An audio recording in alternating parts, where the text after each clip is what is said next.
नमस्कार दोस्तों, स्वागत है आप सभी का एक नए वीडियो में। आज का ये वीडियो बहुत ही खास होने वाला। होता ये है कि हम आज के समय में जंगलों की अंधाधुंध कटाई कर रहे हैं और अंधाधुंध कटाई करके हम वहाँ पे कंस्ट्रक्शन कर रहे हैं, शहर बना रहे हैं, बस्तियाँ बना रहे हैं और मतलब कि एक सीमेंट का जंगल बना रहे हैं। लेकिन वो जंगल कभी कभी कुछ ऐसी घटनाएं हो जाती हैं कि हमें वो लावारिस छोड़ना पड़ जाता है। आज का ये वीडियो उसी चीज़ के बारे में है। वीडियो का टाइटल है दुनिया की सबसे डरावनी लावारिस जगहें, यानी कि इंसानों ने जो जगहें बनाई हैं वो बिल्कुल आज लावारिस पड़ी हुई हैं। वहाँ कोई भी नहीं रहता, एक कुत्ता बिल्ली तक नहीं रहता, कोई परिंदा तक नहीं रहता। तो ऐसी जगहों को आज हम देखने वाले हैं इस वीडियो में। ये वीडियो बहुत ही इंटरेस्टिंग, बहुत ही मज़ेदार होने वाला है, बहुत ही कुछ नया सीखने को मिलने वाला है। अगर आपको इस तरह के टॉपिक देखना पसंद है, ये वीडियो आपको पसंद आएगा तो इसे लाइक कर दीजिएगा, चैनल को सब्सक्राइब कर लीजिएगा, बेल आइकन को ऑल कर दीजिएगा, जिससे मेरे आने वाले वीडियोस का नोटिफिकेशन आपको मिले। तो वीडियो को स्टार्ट करते हैं। 3, 2, 1 एंड गो। किसी लावारिस जगह के चारों ओर घूमना बहुत डरावना महसूस करवाता है। और वो जगह जो कभी लाखों लोगों से घिरी रहा करती थी, लेकिन आज उस पर प्रकृति का कब्जा हो चुका है। चलिए देखते हैं कुछ ऐसी ही बहुत कमाल की लावारिस जगहों के बारे में। सोचकर देखिए, एक चला चलाया होटल ही लावारिस हो जाए तो ये कितना अजीब होगा।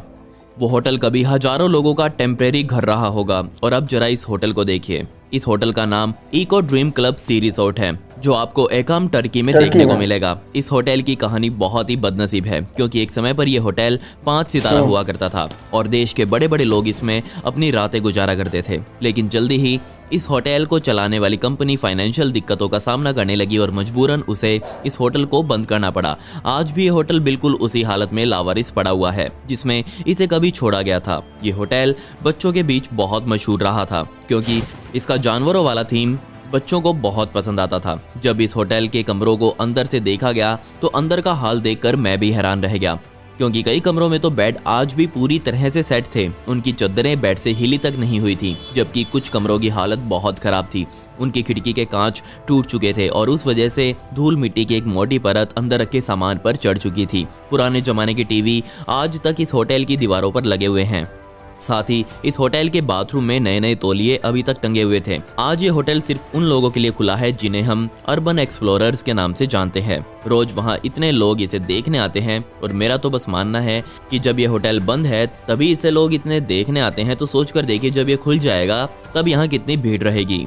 चलिए टर्की से बाहर निकलकर अब चलते हैं रशिया की द सिटी ऑफ डेड में, जो कि आपको डारगोव रीजन में देखने को मिलेगी। वैसे तो इस शहर तक पहुंचना ही बहुत मुश्किल काम है, लेकिन जो लोग इस दुर्गम यात्रा को पूरा करके यहाँ पहुंच जाते हैं तो उन्हें यहाँ कुछ ऐसा नज़ारा देखने को मिलता है जिसे वो अपनी पूरी जिंदगी कभी भुला नहीं पाएंगे। मैंने आपको वीडियो की शुरुआत में कहा था कि किसी लावारिस जगह को देखना बहुत डरावना महसूस करवाता है। ये लाइन इस जगह पर बिल्कुल सूट करती है। जी हाँ, 10 मील के क्षेत्र में 100 से भी ज़्यादा तहखाने यहाँ मौजूद हैं और इन तहखानों की कहानी यहाँ रहने वाले लोकल लोग बहुत अच्छे से बयां करते हैं। जी हाँ, वो बताते हैं कि जब ये तहखाने बने थे तब इनके अंदर कोई ऐसी शक्ति मौजूद थी कि इन तहखानों में कोई कभी जाता तो वो लौटकर वापस नहीं आता, और उन्हीं लोगों के कंकाल आज भी इन तहखानों में पड़े हुए हैं। जब वैज्ञानिकों से इस बात की जांच करवाई गई तो ये सामने आया कि 18वीं शताब्दी में इन तहखानों को यहाँ बनाया गया था।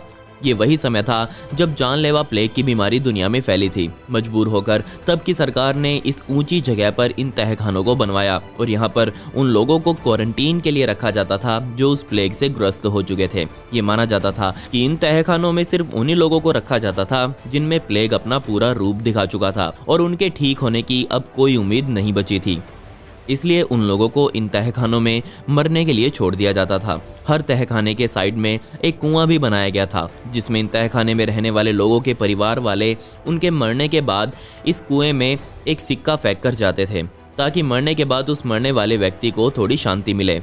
और जैसे ही वो प्लेग वाला दौर इस दुनिया से खत्म हुआ तो इन तहखानों को पूरी तरह से लावारिस छोड़ दिया गया। सोचकर देखिए उन लोगों पर क्या बीतती होगी जिनको ये अंदाजा हो जाता था कि इस तहखाने में रहते हुए ही उनकी जल्दी मौत होने वाली है।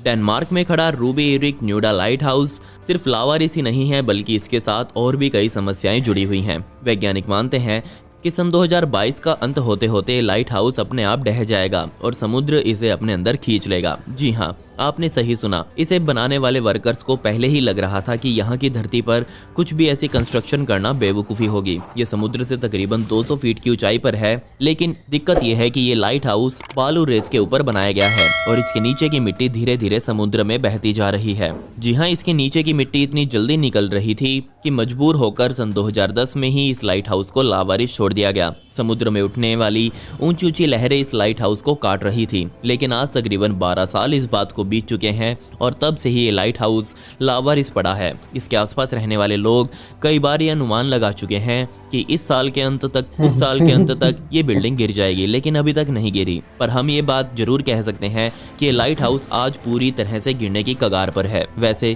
इस लाइट हाउस को सन 1900 में बनाया गया था। तब के जमाने में इस लाइट हाउस के आसपास कई घर भी हुआ करते थे, लेकिन इस लाइट हाउस को छोड़कर बाकी सब बालू रेत में बह गया। सिर्फ लाइट हाउस ही आज यहाँ बचा हुआ है, लेकिन मेरे ख्याल से ये भी जल्दी ही अपना अंत देखने वाला है। आज ये लाइट हाउस 12 साल से अपनी मौत का इंतजार कर रहा है। अब मैं बात करने वाला हूँ एक लावारिस सर की। डरिए मत, ये इतना भी डरावना नहीं है, क्योंकि मैं यहाँ किसी इंसान की बात नहीं कर रहा, बल्कि मैं बात करने वाला हूँ बस्ट ऑफ फर्डिनेंड मार्कोस की। अगर आपको नहीं पता कि ये आदमी कौन था, तो मैं आपको बता दूं कि ये बंदा एक जमाने में फिलीपींस का तानाशाह हुआ करता था। जब ये अपने शासन में था, तब मजबूर होकर लोग इसकी पूजा करते थे और खुद का रुतबा दिखाने के लिए उसने अपने देश में अपना ही एक बहुत बड़ा स्टैचू तैयार करवाया। वो समय सन 1980 के दशक का था, लेकिन सन 1986 में ही देश में तख्तापलट हो गया, जिसके बाद मार्कोस से जुड़ी हर चीज वहां के लोगों के लिए भड़ास निकालने का औजार बन चुकी थी। उसने अपनी पूरी प्रजा पर इतने जुल्म किए कि हर कोई उससे परेशान हो चुका था। लोगों ने उसके द्वारा बनाए गए इस स्टैचू पर पहले तो कालिक पोतनी शुरू करी, जिसके बाद कुछ लोगों ने इस स्टैचू को ही तोड़ना फोड़ना शुरू कर दिया। अब आप सोचेंगे कि इसे तोड़ा क्यों गया, तो मैं आपको बता दूं कि जब मार्कोस ने इसे बनवाया था, तब देश में ये अफवाह फैली थी कि मार्कोस ने अपना बहुत सारा खजाना इस स्टैचू के अंदर दबा कर रखा है। तब 2002 में एक दिन कुछ लोगों ने सोचा कि क्यों ना वो खजाना निकाल लिया जाए। इसके लिए इस स्टैचू को तोड़ना बहुत ज्यादा जरूरी था। उन लोगों ने इस स्टैचू के अंदर डायनामाइट लगाकर इसे उड़ा दिया। अब उन्हें खजाना मिला या नहीं मिला ये तो मुझे नहीं पता, क्योंकि जिन लोगों ने स्टैचू को उड़ाया था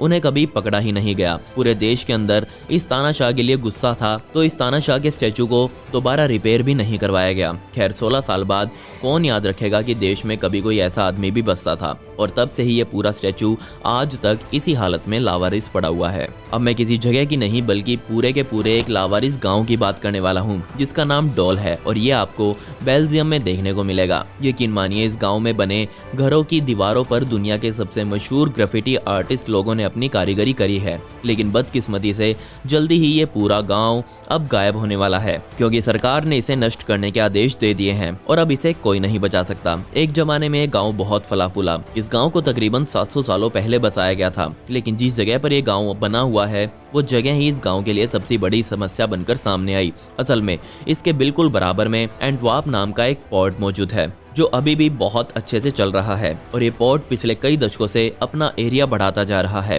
बदकिस्मती से ये गांव इस पोर्ट की तरक्की के आड़े आ रहा था और मजबूरन इस गांव को खाली करके नष्ट करने के आदेश दे दिए गए। जिसके बाद सन 1970 के दशक में जैसे ही सरकार ने यहाँ के लोगों को ये गाँव छोड़ने की चेतावनी दी, तो उन सभी गाँव वालों ने आंदोलन करने शुरू कर दिए। लेकिन उन लोगों को भी पता था कि वो ये लड़ाई कभी जीत नहीं पाएंगे, और मजबूरन वो सभी लोग इस गाँव को छोड़कर देश की अलग अलग जगह पर जाकर शिफ्ट हो गए। इस गांव में बना हर स्कूल, 2 हॉस्पिटल, सभी दुकानें, सभी घर आज पूरी तरह से लावारिस पड़े हुए हैं। काफी फिल्मों की शूटिंग भी इस गांव में हो चुकी है। साथ ही ग्राफिटी आर्टिस्ट लोगों का तो यहाँ जमावड़ा ही लगा रहता है। उम्मीद है कि जल्दी ही ये गांव ध्वस्त हो जाएगा। बेलगरोड की वेस्टर्न सिटी गेट नाम की ये बिल्डिंग इसलिए बनाई गई थी ताकि ये शहर में आने वाले लोगों का वेलकम कर सके। सन 1977 में बनी ये बिल्डिंग, और इस बिल्डिंग का डिजाइन बहुत अजीब था, और आज के समय में तो ये और ज्यादा अजीब बन जाता है। अगर आप यहाँ के लोकल लोगों से इसका नाम पूछेंगे तो वो आपको इसका नाम जेनेक्स टावर बताएंगे। इसकी कहानी मैं आपको बताऊं उससे पहले ही आप ये जान लीजिएगा, इस टावर पर लगे ये एडवर्टाइजिंग बैनर्स वाली कंपनी से बस इनको चलाने के खर्च में होने वाली बिजली का खर्चा ही लिया जाता है, ताकि सबको ये लगे कि ये टावर अभी भी चल रहा है। साथ ही एक गार्ड भी यहाँ हमेशा तैनात रखा जाता है। इस पैसे के बिना ये बिल्डिंग बहुत पहले ही गिर चुकी होती। आज कुछ लोग गैरकानूनी रूप से इस इमारत में जरूर रहते हैं। अब आप सोच रहे होंगे कि इस बिल्डिंग का ये हाल क्यों किया गया, तो मैं आपको बता दूं कि ये बिल्डिंग यूगोस्लोविया के टाइम पर बनाई गई थी, और उसके डिसॉल्व होने के बाद यहाँ का हर बिजनेस कोलैप्स कर गया। छोटे मोटे बिजनेस को तो लोगों ने संभाल लिया, लेकिन इतनी बड़ी इमारत को कोई कैसे संभाले। इस इमारत के सबसे ऊपर एक चारों दिशाओं में घूमने वाला रेस्टोरेंट भी बनाया गया था, जो पूरे शहर का सबसे महंगा रेस्टोरेंट हुआ करता था। लेकिन उस रेस्टोरेंट ने भी घूमना अब बंद कर दिया। बदकिस्मती से ये बिल्डिंग पिछले कई सालों से ऐसे ही लावारिस खड़ी है। उम्मीद है कि कोई जरूर कभी इसकी तरफ ध्यान देगा और इसकी मरम्मत कराकर इसे फिर से चलाएगा। खैर, पिछली वीडियो का शाउट आउट सत्येंद्र गिल को and comment pick me to get a shout out in next video. आपको ये वीडियो कैसी लगी कमेंट में वो भी बता। देखिए, बहुत सारी जगहें हैं जो इस वीडियो में नहीं दिखाई गई हैं, जैसे कि यूक्रेन का भी मुद्दा चल रहा है। यूक्रेन में भी एक जगह है जो परमाणु रिएक्टर में विस्फोट हुआ था और पूरे के पूरे शहर को खाली कर दिया गया था। वो जगह अभी भी खाली है। उस जगह शहर का नाम तो मुझे याद नहीं, लेकिन वो शहर है जो यूक्रेन में है और वो जगह परमाणु रिएक्टर में विस्फोट की वजह से पूरी की पूरी लावारिस अभी पड़ी हुई है। ये वीडियो, इस तरह की चीज़ें मुझे तो देखना और घूमना बहुत पसंद है और आपको भी उम्मीद है पसंद होगा। अगर आपको ये वीडियो, ये जगहें पसंद आई हैं तो इसे लाइक करना मत भूलिए, चैनल को सब्सक्राइब कर दीजिएगा, बेल आइकॉन को ऑल कर दीजिएगा, जिससे मेरे आने वाले वीडियोस का नोटिफिकेशन आपको सही समय पे मिले। अगर आप और इस तरह की इंटरेस्टिंग वीडियो देखना चाहते हैं तो स्क्रीन पे आने वाले इन दोनों वीडियोस में से किसी भी वीडियो पे क्लिक करके आप मेरे अगले वीडियो पे जा सकते हैं। मेरे चैनल को सब्सक्राइब करने का शॉर्टकट बटन मिस्टर किसी पे क्लिक करके आप मेरे चैनल को सब्सक्राइब भी कर सकते हैं। तो अब मिलते हैं अगले किसी अन्य वीडियो में, किसी मजेदार वीडियो में। तब तक के लिए जय हिंद।